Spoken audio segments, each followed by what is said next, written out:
নমস্কার বন্ধুরা, সকলকে আন্তরিক প্রীতি, শুভেচ্ছা এবং অনেক অনেক ভালোবাসা। আজকে আলোচনা করব মেষ রাশি নিয়ে। মেষ রাশির 2026 আপনারা অনেক রকমের প্রেডিকশান শুনেছেন।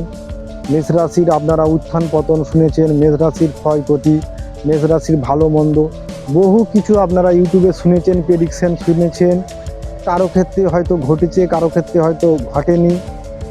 তো যারা মেষ রাশির জাতক এবং জাতিকা আছো বন্ধুরা, 2026 মেষ রাশির প্রতিকারগুলি কী এবং মেষ রাশির সেই প্রতিকারগুলি করলে তার যে সমস্ত সমস্যা আছে, তার যে সমস্ত বিপদ আছে, তার যে সমস্ত ক্ষতিগুলি আছে, সেগুলি কিন্তু অবশ্যই আপনার কেটে যাবে। কালপুরুষের বিষয় অনুসারে দেখো 12টা রাশি আছে, তার প্রথম রাশি হচ্ছে মেষ। মেষ রাশির অধিপতিকে দেখতে হবে, সেটা হচ্ছে মঙ্গল। তো মঙ্গল যদি তোমার খারাপ পর্যায়ে থাকে, খারাপ পজিশনে থাকে, দেখবে বন্ধুরা, মঙ্গল যদি তোমার খারাপ পর্যায়ে বা খারাপ পরিস্থিতির মধ্যে থাকে, তাহলে একটা জিনিস তোমরা সব সময়ের জন্য উপলব্ধি করবে যে বিভিন্ন রকমের ঝুট ঝামেলা, অশান্তি, গণ্ডগোল, অপ্রত্যাশিত ঘটনা, বিপদ, এগুলো কিন্তু মঙ্গল দিয়ে থাকে। তাই মঙ্গলকে অবশ্যই প্রতিকার করতে হবে। শুধুমাত্র ইউটিউব বা ফেসবুকেতে প্রেডিকশান শুনে গেলেন। আপনারা অনেকেই দেখেছেন যে বিভিন্ন অ্যাস্ট্রোলজার, বিভিন্ন জ্যোতিষী, বিভিন্ন তন্ত্রবিদ, মন্ত্রবিদ বিভিন্ন রকম প্রেডিকশান করেছে, যে যার মতো প্রেডিকশান করেছে। প্রেডিকশানে আমার মনে হয় যে এই প্রেডিকশান হয়তো 20% মিলেছে, বাকি মিলেনি। কিন্তু একটা কথা তোমাদেরকে বলি বন্ধুরা, প্রেডিকশানটা বড় কথা নয়, বড় কথা হচ্ছে যে তার প্রতিকার।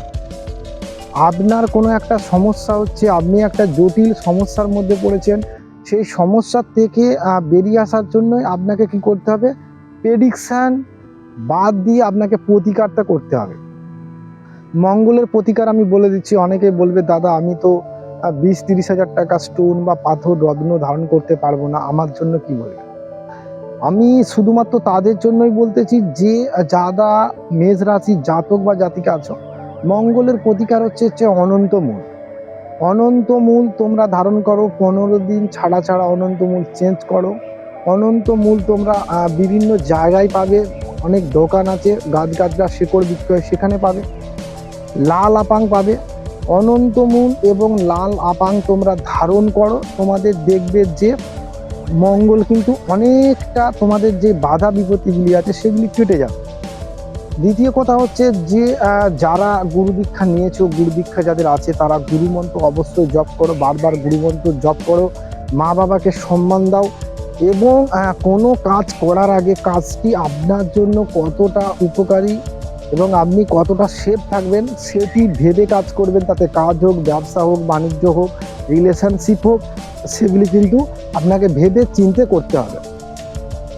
আরেকটি কথা বলে ভিডিওটি শেষ করবো বন্ধুরা, যে মঙ্গল যদি আপনার খারাপ থাকে, প্রতিকার হিসেবে আমি যেগুলো বললাম সেটা হচ্ছে অনন্তমূল, আপাং। তাছাড়াও তোমরা জাম গাছের পরগাছা ধারণ করতে পারো, আম গাছের পরগাছা ধারণ করতে পারো, মান কচুর শেকড় ধারণ করতে পারো, কালো কচুর শেকড় ধারণ করতে পারো। এগুলি কিন্তু মঙ্গলের জন্য। অথবা বাবলা গাছের শেকড়ও তোমরা ধারণ করতে পারো মঙ্গলের প্রতিকার হিসেবে। অথবা গুরুমন্ত্র সব সময়ের জন্য তোমরা জপ করতে থাকো। আরেকটি মঙ্গলের ভালো প্রতিকার হচ্ছে যে তোমাকে প্রত্যেক দিন ভোর 4টের সময় উঠে তুমি যদি মেডিটেশন করতে পারো, যে ইষ্ট দেবতাকে তুমি মানো তার মন্ত্র জপ করতে পারো, তুমি অবশ্যই তোমার মঙ্গল ভালো হয়ে যাবে এবং পরিস্থিতি ভালো থাকবে। তো বন্ধুরা, অ্যাকচুয়ালি অনেক দিন বাদে আবার ভিডিও দিলাম, কারণ হচ্ছে শরীর খারাপ ছিল। Thank you so much. 52 বীর সাধনার ভিডিও আমি একটা প্রোভাইড করেছি, ক্ষেত্রপাল বীর প্রোভাইড করেছি।